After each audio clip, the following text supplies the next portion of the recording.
Welcome to Headline News. This is Maria Han.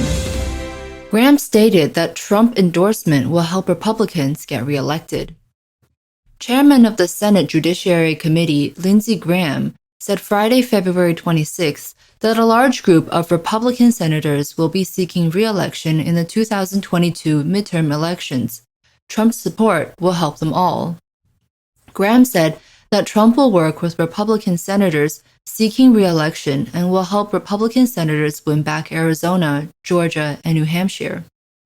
The Trump team has also discussed with Indiana Republican Senator Todd Young about endorsing his re-election.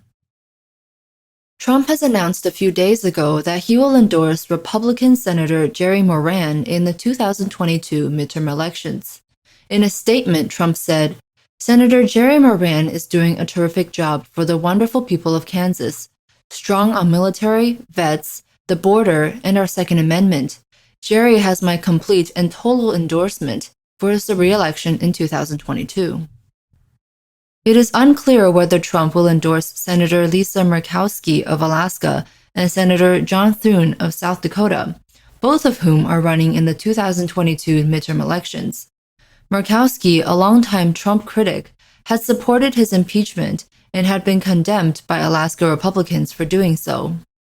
Meanwhile, House Republican leader McCarthy said he is working closely with Trump, but it is unclear about Trump's attitude towards the midterm elections in the House. He believes that Trump and Republican House members have worked together very successfully in the 2020 election, with Republicans winning back many seats. 10 Republican House members supported Trump's impeachment in January, including Representative Liz Cheney of Wyoming, the number 3 House Republican. Trump's eldest son, Trump Jr., has called on Wyomingites to challenge Cheney in the 2022 primary. Senate National Committee, National Republican Senatorial Committee, Chairman Rick Scott urged Republicans to abandon the internal battles caused by the impeachment of Trump and focus on defeating the Democrats in the 2022 midterm elections for the sake of the freedom and future of Americans. He argued that because the Democratic Party has been socialized, it is very easy to defeat.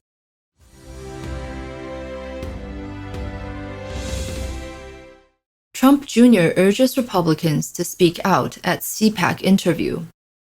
In an interview at the Conservative Political Action Conference, CPAC, on Friday, February 26, former President Trump's son, Donald Trump Jr., denounced the policies of President Joe Biden's administration and Wyoming Representative Liz Cheney, who supported Trump's impeachment, and said Republicans must be vocal and we must be out and engaged. At the meeting, Trump Jr. denounced Biden's order to launch airstrikes on Syria within only a few weeks of his appointment. Quote, "Who would have thought that within 33 days we would be bombing the Middle East again?" In their interview, Trump Jr. also talked about big tech companies and said, quote, "Big tech will silence you if you come out against it. They will crush you. They will call you a racist and everything else." When commenting on Biden's second son, Hunter, he said, "I'm sure he's making billions in China right now. We were all talking about it, guys. It wasn't anything new, but that also shouldn't surprise us. This is nothing new, and it doesn't surprise us." Trump Jr. also made a sarcastic reference to the more than 80 million American voters who voted for Biden, putting the number in manual quotation marks. Trump Jr. accused Wyoming Representative Liz Cheney, who supported the impeachment, of representing Republicans with RINO, Republican in name only, policies that put the Republican Party in a position where they needed a Donald Trump.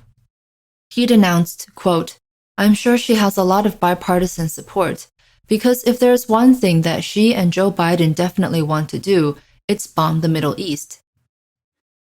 He claimed that Cheney is, quote, "tied to an establishment that has done nothing but fail us time and time again," and that, quote, "You've heard the rhetoric from some of them over the last couple weeks, and now you've seen that change very quickly, because if there's one thing the Republican Party has been really good at over the last few decades, is snatching defeat from the jaws of victory." "That's what we're up against, folks," he added. But together, we can win these battles. We have to be vocal. We can't be put in the corner. We must be out and engaged. Trump Jr. said he is looking forward to Sunday when Trump will give his first speech since leaving office. He said, "I imagine it will not be what we call a low-energy speech, and I assure you that it will solidify Donald Trump and all of your feelings about the MAGA movement as the future of the Republican Party."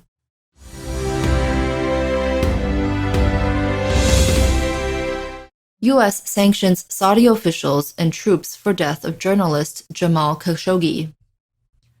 On Friday, February 26, the U.S. Treasury Department imposed sanctions on Saudi officials in the form of an asset freeze and ban on business dealings in the U.S. The U.S. government released an intelligence report earlier on that day that concluded on those accountable for the Khashoggi killing. Sanctions were imposed on Ahmad Hassan Mohammed al-Asiri, the former deputy director of Saudi Arabia's General Intelligence Presidency and Saudi Arabia's Rapid Intervention Force, RIF, also known as the Tiger Squad. The U.S. Treasury Department made a press release on Friday. The statement announced that Asiri was responsible for sending a 15-member team to murder and dismember Khashoggi inside the Saudi consulate in Turkey in October 2018. The announcement added that several of the men sent to intercept Khashoggi were members of the Tiger Squad. Treasury Secretary Janet Yellen said in a statement, "Those involved in the abhorrent killing of Jamal Khashoggi must be held accountable. With this action, Treasury is sanctioning Saudi Arabia's Rapid Intervention Force and a senior Saudi official who was directly involved in Jamal Khashoggi's murder." U.S. officials said the Biden administration announced on Friday visa restrictions on 76 Saudi citizens over Khashoggi's killing, although it did not impose any sanctions on the Crown Prince. The intelligence report revealed that Khashoggi, who wrote op-eds for the Washington Post critical of the Crown Prince's policies, was killed and dismembered due to operatives authorized by Saudi Crown Prince Mohammed bin Salman.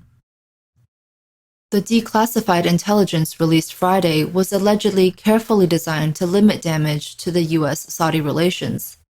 Even so, this is the first time the U.S. has directly imposed sanctions on the Saudi government in connection with Khashoggi's death.